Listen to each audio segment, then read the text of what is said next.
जय माता दी दोस्तों, कैसे हैं आप सब। आप सभी को शारदीय नवरात्रे की ढेर सारी शुभकामनाएं। फ्रेंड्स, आज इस वीडियो में हम आपके साथ शेयर करेंगे नवरात्रे के पहले दिन हम माता की चौकी कैसे लगाएंगे, घट स्थापना कैसे करेंगे। संपूर्ण विधि इस वीडियो में आपके साथ हम शेयर करेंगे। विधि पूर्वक हमें चौकी कैसे लगानी होती है और कौन सी दिशा में लगानी होती है, घट स्थापना हमें कौन सी दिशा में करनी है।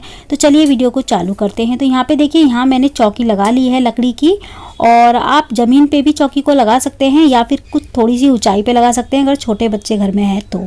ठीक है, यहाँ पे मैंने चौकी बिछा के लाल कपड़ा बिछा दिया है उस पर, और चौकी को हमेशा उत्तर या पूर्व दिशा की तरफ ही हमें स्थापित करना चाहिए। पूरब और उत्तर दिशा की तरफ हमारा मुख होना चाहिए पूजा करते समय। इस चीज़ का हमें खास ध्यान रखना है। ठीक है, यहाँ पे हमें देखिए चौकी लगाने के बाद, कपड़ा बिछाने के बाद लाल, उसके बाद दो छोटी छोटी पोटलियाँ बनानी है, चावल का आसन देना है, उस पर हमें गणपति जी की और साथ में माता गौरी की स्थापना करनी है। क्योंकि कोई भी पूजा जब हम करते हैं ना, तो माता गौरी और गणेश की स्थापना हमें जरूर करनी होती है। अगर आपके पास गौरी गणेश नहीं है तो इस तरीके से सुपारी और हल्दी से आप गौरी गणेश बना सकते हैं कलावा लपेट के। इसके बाद हम माता रानी की स्थापना करेंगे। तो माता रानी के लिए भी हमें थोड़े से चावलों का आसन देना है। आप चावल डायरेक्ट ऐसे भी बिछा सकते हैं या फिर थोड़े से चंदन से या फिर रोली से इसको लाल या पीला कर ले चावलों को। अगर आपको ऐसे सफ़ेद चावल मतलब आसन देना सही नहीं लगता तो आप थोड़े से रंग सकते हैं इनको। तो माता की स्थापना भी हमने कर दी है। तो इस तरीके से विधिवत माता की स्थापना होगी। और देखिए, यहाँ पे हम चाहें तो गौरी गणेश को साथ में ही रख सकते हैं माता के, लेकिन अगर हम अलग से रखेंगे ना तो अच्छे से पूजा हो पाती है, फूल आदि वगैरह अच्छे से चढ़ पाते हैं। तो अपने आराम से उनको अलग से स्थान दीजिए। ठीक है, यहाँ पे हमने स्थापना कर दी है। अब हम करेंगे घट स्थापना। घट स्थापना हमें विधि पूर्वक कैसे करनी है, कलश का हमें मुख घड़े का साथ साथ हमें जो है ना कलश को किस तरफ रखना है माता के, और साथ ही में हमें नारियल का मुख किस तरफ रखना है। ठीक है, तो यहाँ पे देखिए, आप मिट्टी का भी कलश ले सकते हैं, पीतल का भी, कांसे का भी, या फिर तांबे का भी, या फिर स्टील का भी। इनमें से आप कोई भी कलश ले सकते हैं। अगर मिट्टी का कलश ले रहे हैं तो इसको नवरात्रे से एक रात पहले आपको पूरी रात भिगो के रखना होगा, ताकि जितना पानी इसे सोखना हो सोख ले। ठीक है, क्योंकि बाद में ना इसका पानी फिर सारा सूख जाता है 9 दिनों में और बिल्कुल भी नहीं बचता। तो अगर आप पूरी रात इसको भिगो के रखेंगे ना तो ये पानी जितना सूखना होगा सूख लेगा, बाकी इसमें फिर भी जल जो रहेगा कम से कम आधा घड़ा जल आपका रह जाएगा अगर आप रात को भिगो के रख देंगे तो इसको। ठीक है, इसको हमें सबसे पहले जो है ना इसके जो कलश है इसके ऊपर हमको स्वास्तिक बनाना है। आप चंदन या फिर रोली से स्वास्तिक बना सकते हैं। स्वास्तिक हमें संपूर्ण बनाना है, आधा अधूरा नहीं बनाना। और स्वास्तिक को कभी भी बीच में से हमें कट नहीं करना चाहिए, इस तरीके से हमें लाइनें बनानी चाहिए। ठीक है, स्वास्तिक देखिए कभी भी हम जब पूजा में बनाते हैं ना तो बहुत सारे लोग आधा अधूरा स्वास्तिक बना देते हैं। हमें स्वास्तिक का मतलब यह है कि पूरा गणेश परिवार पूरा बनाना है। बीच में जो स्वास्तिक होते हैं वो गणेश जी होते हैं, जो लाइनें होती है ना साइड में वो रिद्धि सिद्धि और दूसरी लाइनें जो होती है ना वो शुभ और लाभ की होती हैं। तो ये हमें स्वास्तिक को पूरा करता है और पूरा बनाना चाहिए। तो यहाँ पे मैं जो है ना रोली से स्वास्तिक बना लूँगी। आप चाहें तो चंदन से भी बना सकते हैं या फिर हल्दी से भी बना सकते हैं यहाँ पे। ठीक है, मैं स्वास्तिक बना लेती हूँ पहले।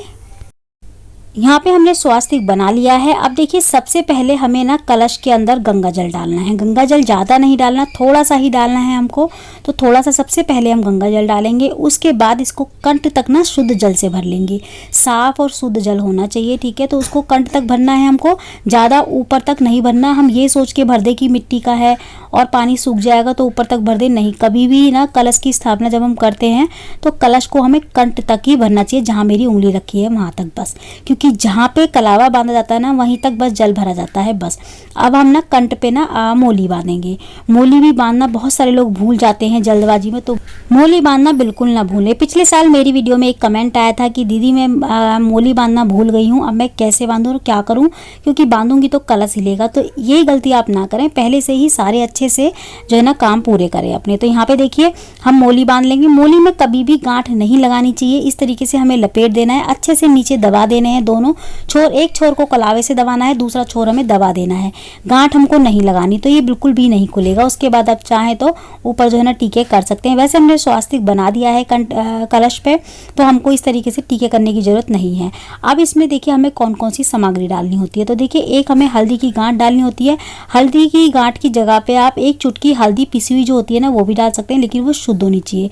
एक हमें सुपारी लेनी है, साबुत होनी चाहिए, खंडित नहीं होनी चाहिए। 2 हमें इलायची लेनी है, 2 हमें लौंग लेनी है, मतलब एक लौंग का जोड़ा, एक इलायची का जोड़ा और 1 रुपये का सिक्का या फिर चांदी का सिक्का भी आप ले सकते हैं।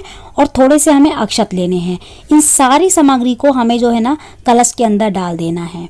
ठीक है, इसके बाद हम जो है ना इसमें फूल या फिर थोड़ी सी 1 चुटकी जो है ना रोली भी डाल सकते हैं। यहाँ पे मैं फूलों की पत्ती डाल दूंगी, आप चाहें तो डालें वरना इसको स्किप कर सकते हैं, क्योंकि फूलों की जो पत्तियां हैं ना वो सड़ जाती हैं, 9 दिन में ख़राब हो जाती है, उनमें काई लग जाती है, तो ना ही डालेंगे तो ज़्यादा अच्छा रहेगा। इसके बाद थोड़ी सी हम 1 चुटकी रोली डाल देंगे। अब हमें ना इस पे पत्ते भी लगाने होते हैं, तो आम या फिर अशोक के पत्ते ले सकते हैं। अगर आपको आम के पत्ते मिल जाएं तो बहुत अच्छी बात है, नहीं मिलते तो अशोक के पत्ते लेंगे, क्योंकि अशोक के पत्ते ना हर जगह, हर गली के किनारे पे लगे होते हैं पेड़, तो आपको आराम से मिल जाएंगे। अशोक के नहीं मिलते तो आप लें, वरना आप आम के ही लें। यहाँ पे हम चंदन और रोली से टीका कर लेंगे, पत्तों पे भी चंदन रोली से टीका करें या फिर एक चीज़ से आप टीका कर सकते हैं। इनको अच्छे से धो लें, क्योंकि पेड़ पे लगे हुए थोड़े बहुत कीड़े भी होते हैं, तो अच्छे से साफ करके उसके बाद पोंछ के इनको तभी लगाएं। तो यहाँ पे देखिए, अगर आप पूरी टहनी लेंगे ना पत्तों की, तो वो जल्दी नहीं सूखेगी, पानी में डालेगी तो जल्दी नहीं सूखेगी। अगर आप अलग अलग पत्ते लेंगे ना तो वो एक से दूसरे दिन सूख जाते हैं, और अगर पूरी टहनी हम लेते हैं ना, वो डालते हैं तो वो जल्दी से नहीं सूखते। तो इस तरीके से ना, जैसे मैंने टहनी इकट्ठे हैं पत्ते, तो ऐसे लेके अगर आप डालेंगे तो ये जल्दी से नहीं सूखते। आप 5, 7 या 11 की संख्या में पत्ते लगा सकते हैं, जितने आपको मिल जाए उतने पत्ते लगा ले, बस 3 की संख्या में ना लगाएं। ठीक है, इस तरीके से 3, 4 इस तरीके की संख्या नहीं लगाई जाती। ठीक है, यहाँ पे देखिए हम ना अब एक बर्तन लेंगे, उसमें अनाज भर लेंगे। आप चाहें तो गेहूं या फिर चावल रख सकते हैं, उसको हमें कलश को ढकना है उस बर्तन से। तो इस तरीके से ना ऊपर से कलश के ऊपर हमें अनाज भी रखना है, खाली नहीं रखना। अनाज का बर्तन रख के उसके बाद हम जो है ना नारियल की स्थापना करेंगे। नारियल हमें जटाओ वाला लेना है और हिला के देखना है, उसमें पानी होना चाहिए, ऐसा ना हो कि आप पहले से ही सूखा हुआ ले आए। ठीक है, इस तरीके से हमें नारियल पे फिर चुन्नी लपेटनी है, एक चंदन और रोली से तिलक करना है। उसके बाद चुन्नी या कलावा आप लपेट सकते हैं। यहाँ पे आप चुन्नी नहीं लाए तो कलावा भी इस तरीके से खाली लपेट सकते हैं, जैसे मैं लपेट रही हूँ अभी, इस तरीके से कलावा लपेट लें। तो यहाँ पे जब हमारा नारियल तैयार हो जाए, उसके बाद देखिए हमें नारियल का जो मुख होता है ना वो अपनी साइड करना होता है, और जो चोटी होती है ना वो दीवार की साइड करनी होती है, मतलब माता की साइड। तो देखिए यहाँ पे ये मुख है ना, जहाँ से कटा हुआ हिस्सा होता है वो होता है नारियल का मुख, तो वो हमें हमेशा अपनी साइड करना चाहिए। बहुत सारे लोग इस तरीके से खड़ा करके नारियल रखते हैं, देखिए दिखने में अच्छा बहुत लगता है जब हम खड़ा करके नारियल को स्थापित करते हैं, लेकिन आप सोचिए नारियल का जो सर है ना वो दबता है। अगर आप डायरेक्ट बर्तन ना रख के सीधा नारियल के कलश के अंदर अगर नारियल की स्थापना करते हैं, खड़ा कर देते हैं कलश के अंदर, तो आधा पानी में होता है, आधा बाहर होता है, उसका मुख ऊपर होता है। तो इस तरीके से सबसे बेस्ट रहता है लिटा के नारियल को।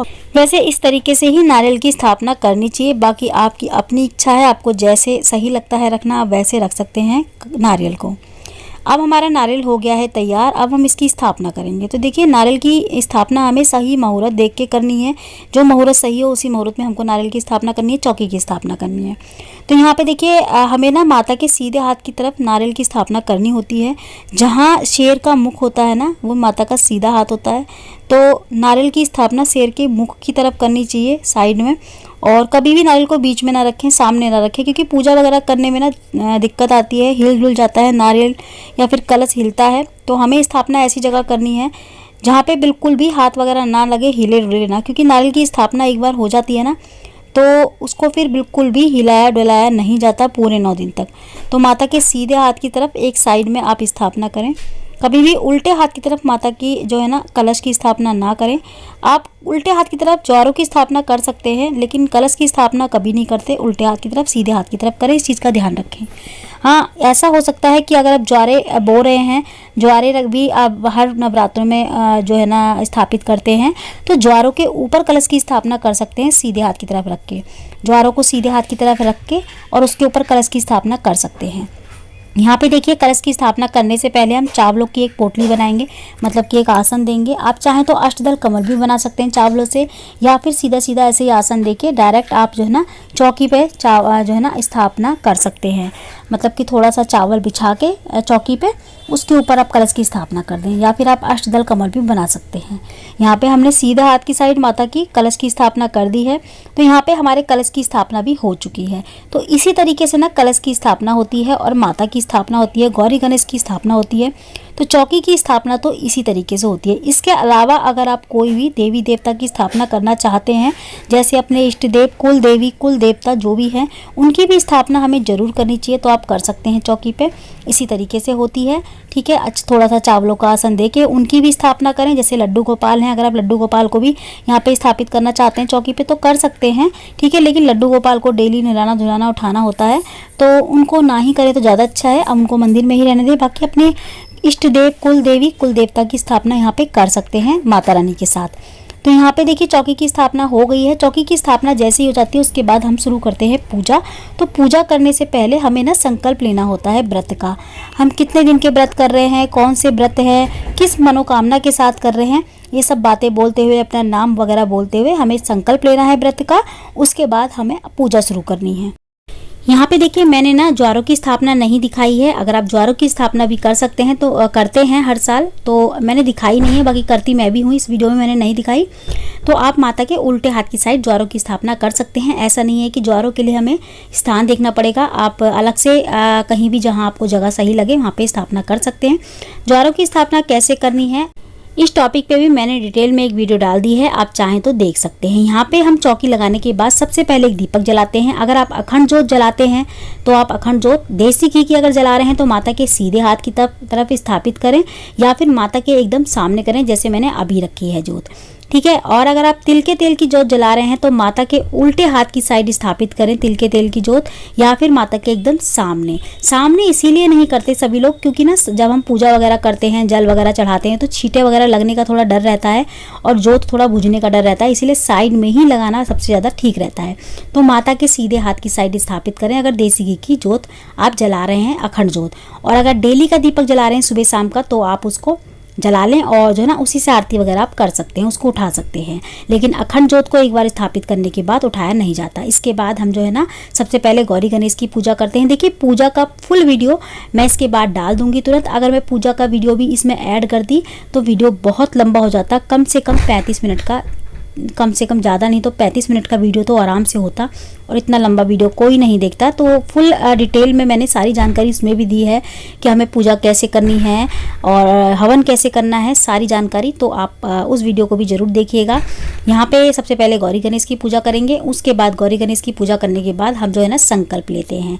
संकल्प लेते हैं पूजा करने से पहले, कोई भी पूजा करने से पहले हमें संकल्प जरूर लेना चाहिए। और यहाँ पे हम जो है ना व्रत का संकल्प लेते हैं। संकल्प कैसे लेते हैं ये मैं नेक्स्ट वीडियो में आपको बताऊंगी। तो आज की वीडियो में इतना ही। मैं मिलती हूँ आपसे अगली वीडियो में ऐसी अच्छी सी एक और वीडियो के साथ। जब तक के लिए जय माता दी, राधे राधे, जय श्री कृष्ण।